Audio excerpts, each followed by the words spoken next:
मुझे बाहर जाने में देर हो रही है। तभी मालती कमरे में आती है। ये रहे आपके जूते। मैं इन्हें साफ करने के लिए ले गई थी।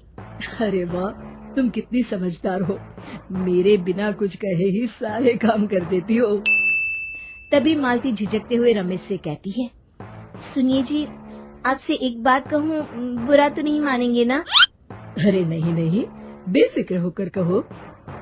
शादी से पहले मैं अपने मायके में नौकरी करती थी। मैं चाहती हूँ कि अब मैं फिर से नौकरी करना शुरू कर दूँ। वैसे भी सारा दिन घर में बोर हो जाती हूँ।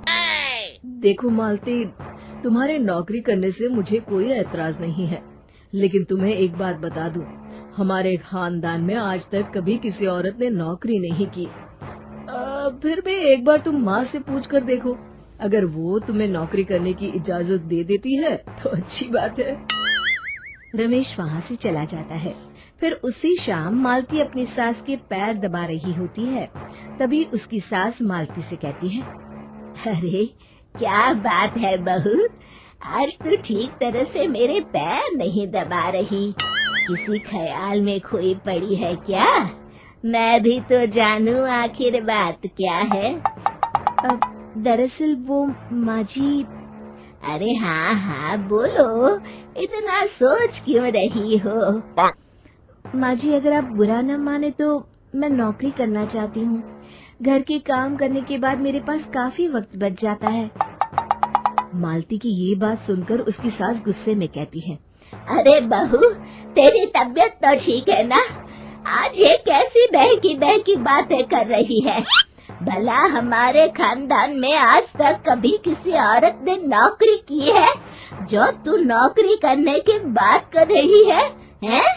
अरे बहू, तू क्या रिश्तेदारी में हमारी नाक कटाना चाहती है?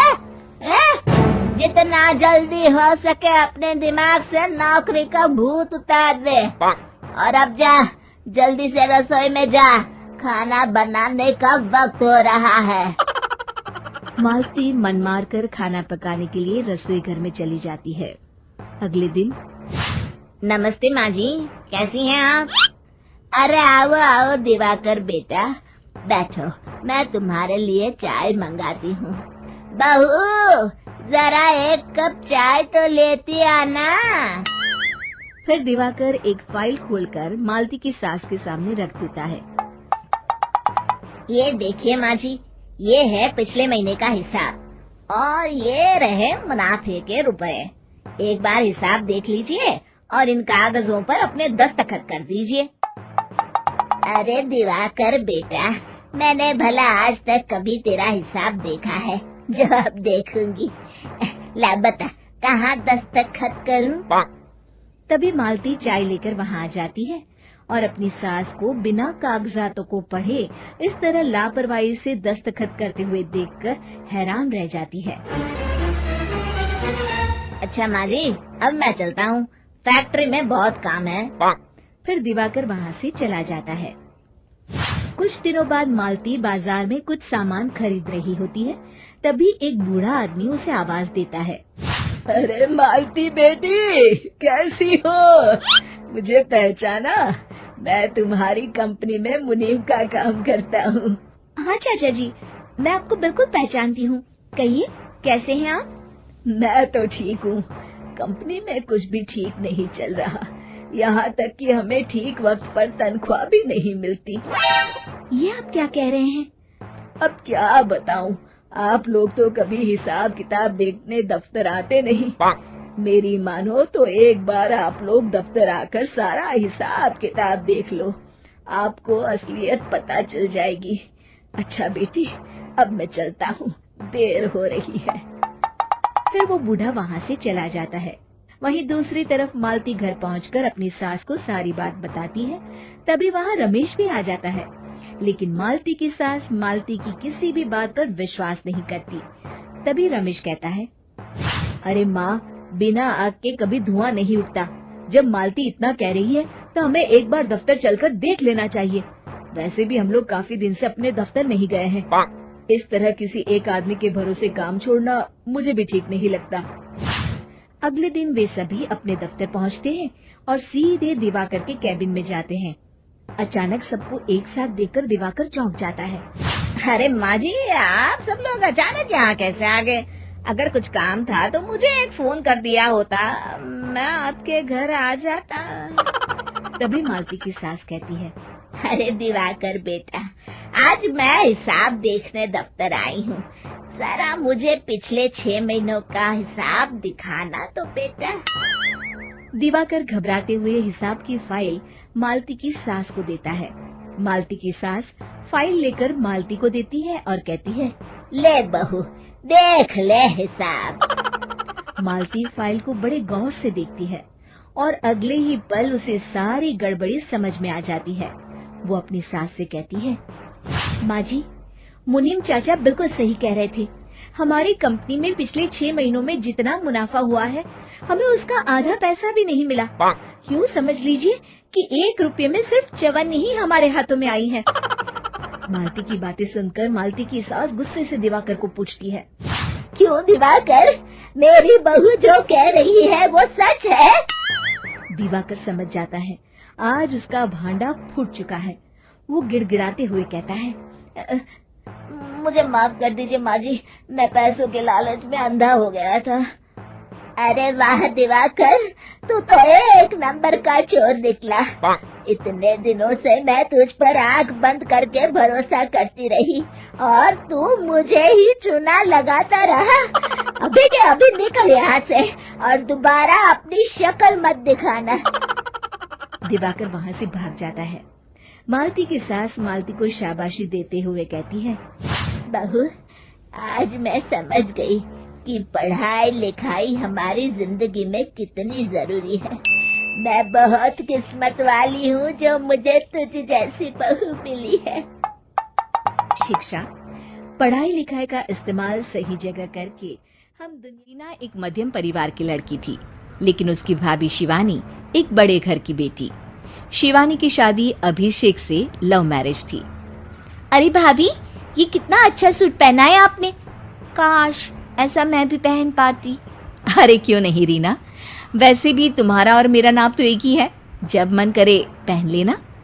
भाभी, आपको आपके पापा ने कितने अच्छे कपड़े गहने दिए हैं। मैं उनकी इकलौती बेटी जो हूँ। बेटी तो मैं भी इकलौती हूँ, लेकिन क्या करे, पापा है नहीं, पता नहीं कैसे होगी मेरी शादी। तभी वहाँ शिवानी की सास आ जाती है। अरे क्यों नहीं करेगा भाई तेरी शादी धूमधाम से, आखिर जिम्मेदारी है तो उसकी। और वो दिन भी आ जाता है जब रीना की शादी तय हो जाती है। अभिषेक, क्या हुआ? आप इतने परेशान तो कभी नहीं दिखे, कोई बात है तो बताइए मुझे। अरे शिवानी, वैसे तो शादी का सारा इंतजाम हो गया है, लेकिन गहनों का रेट तो आसमान छू रहा है। कैसे क्या करूं, कुछ समझ में ही नहीं आ रहा। थोड़ी देर में शिवानी अपने पूरे गहने अभिषेक के सामने रख देती है। ये लीजिए, गहनों का इंतजाम भी हो गया। अरे नहीं नहीं शिवानी, मैं ये गहने किसी हालत में भी नहीं ले सकता। ये तुम्हारे पिता ने तुम्हें दिया था और तुम हो कि। तभी वहां सास आ जाती है। अरे तो क्या हुआ, इसकी तो हो गई ना शादी, अब किसे दिखाने हैं इसने गहने। सास गहनों का डिब्बा शिवानी के हाथ से लेकर वहां से चली जाती है। रीना की शादी धूमधाम से होती है और अब वो बड़े घर की बहू बन जाती है। वहीं रीना की शादी के बाद शिवानी और अभिषेक उसकी शादी के कर्जों से डूब जाते हैं। मैं सोच रही हूँ नौकरी करनी शुरू कर दूँ, वैसे भी पढ़ी लिखी हूँ, आपकी थोड़ी मदद भी हो जाएगी। वैसे शिवानी, कुछ दिन कर लो तो अच्छा ही होगा, क्योंकि ज़रूरत भी है। अब शिवानी भी नौकरी करने लगती है और घर खर्चे में अभिषेक का हाथ बटाती है। एक दिन शिवानी, रीना का फोन आया था, कह रही थी कि आने वाले त्योहार में उसके ससुराल जाना है। ठीक है माँ। अरे ठीक तो है, लेकिन एक काम कर लेना, उसके सास ससुर से लेकर पूरे खानदान के कपड़े मिठाइयाँ सब ले आना, और हो सके तो रीना के लिए छोटे से कान में पहनने के बूंदे भी। और क्या है ना, शादी में उसे सारी बड़ी बड़ी कान की ज्वेलरी दी थी। घर में पहनने के लिए तो उसके पास कुछ भी नहीं है। शिवानी सोच में पड़ जाती है कि वो क्या करे, क्योंकि कर्जों और घर के खर्चों के बाद तो पैसे बचते ही नहीं थे। शिवानी फिर अपने पिता को फोन करती है और उनसे पैसे मांगती है। देखो शिवानी, मैंने तुम्हें शादी के वक्त ही मना किया था कि ऐसे घर में शादी करनी ही नहीं चाहिए। अरे अभिषेक को शर्म आनी चाहिए जो ससुराल से पैसे मंगवा रहा है। शिवानी को पिता की बात पर गुस्सा आ जाता है। आप मेरे पिताजी हैं और मैं परेशान थी इसलिए आपसे मदद की उम्मीद की पापा। अभिषेक को तो पता भी नहीं है कि मैंने आपसे पैसे मांगे हैं। शिवानी सोचती है कि वो अभिषेक से बात करे, लेकिन फिर उसे लगता है कि वो टेंशन ले लेगा। तभी शिवानी की नजर हाथ के कंगन पर पड़ती है। सीधे बाजार जाती है और उसे बेचकर ननद के घर ले जाने का सारा सामान लेकर आती है और सास के सामने रख देती है।